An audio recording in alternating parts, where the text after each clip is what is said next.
മണ്ണിടിച്ചിലിൽ ഉത്തര കന്നഡയിലെ ശിരൂരിൽ കാണാതായ കോഴിക്കോട് സ്വദേശി അർജുനു വേണ്ടിയുള്ള ദൗത്യം നിർണായക ഘട്ടത്തിലാണ്.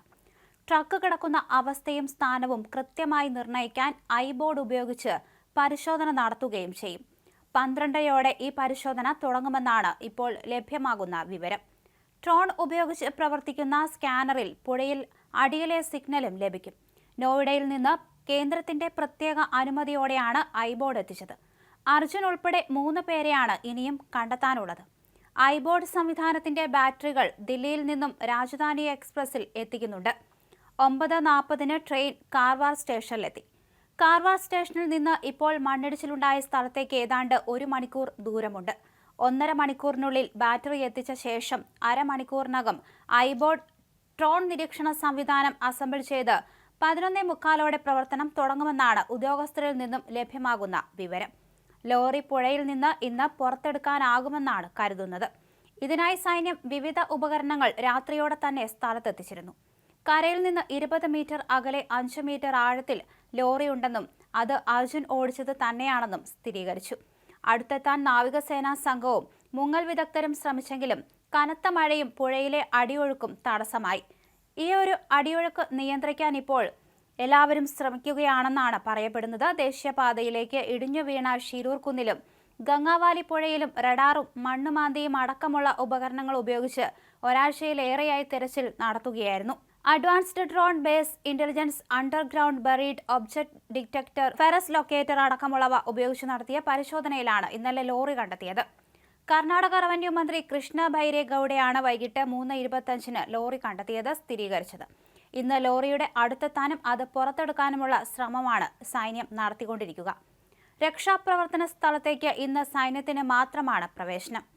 മണ്ണിടിച്ചിൽ സമയത്ത് അർജുൻ ലോറിയുടെ ക്യാബിനുള്ളിൽ ഉറങ്ങുകയായിരുന്നു എന്നാണ് കരുതുന്നത്. അങ്ങനെയെങ്കിൽ ലോറിക്കൊപ്പം അർജുനും മണ്ണിടിച്ചിലിൽ നദിയിൽ വീണിട്ടുണ്ടാകും. ലോറി എഞ്ചിൻ ഓൺ ചെയ്ത് വെച്ച് ചായ കുടിക്കാൻ പുറത്തിറങ്ങിയ സമയത്താണ് അപകടമെങ്കിൽ പുഴയിലേക്ക് ഒലിച്ചു പോകാനുള്ള സാധ്യതയും തള്ളിക്കളയാനാവില്ല.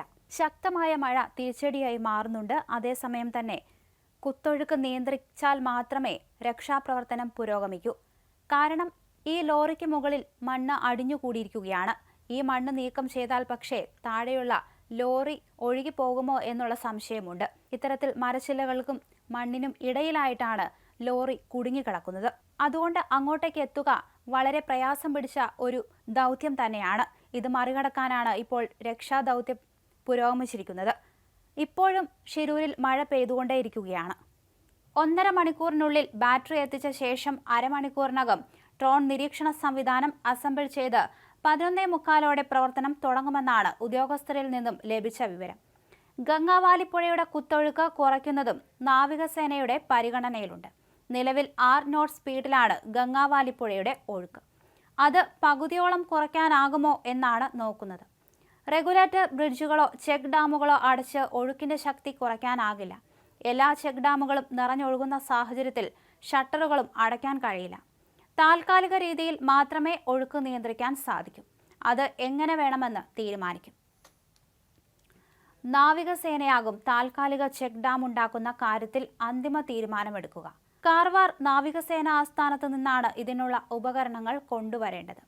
അർജുനു വേണ്ടിയുള്ള രക്ഷാപ്രവർത്തനം വേഗത്തിലാക്കണമെന്നാവശ്യപ്പെട്ടുള്ള ഹർജി ഇന്ന് കർണാടക ഹൈക്കോടതി പരിഗണിക്കും. ചീഫ് ജസ്റ്റിസ് NV അൻസാരിയയും ജസ്റ്റിസ് KV അരവിന്ദും അടങ്ങിയ ബെഞ്ചാണ് ഹർജി പരിഗണിക്കുക.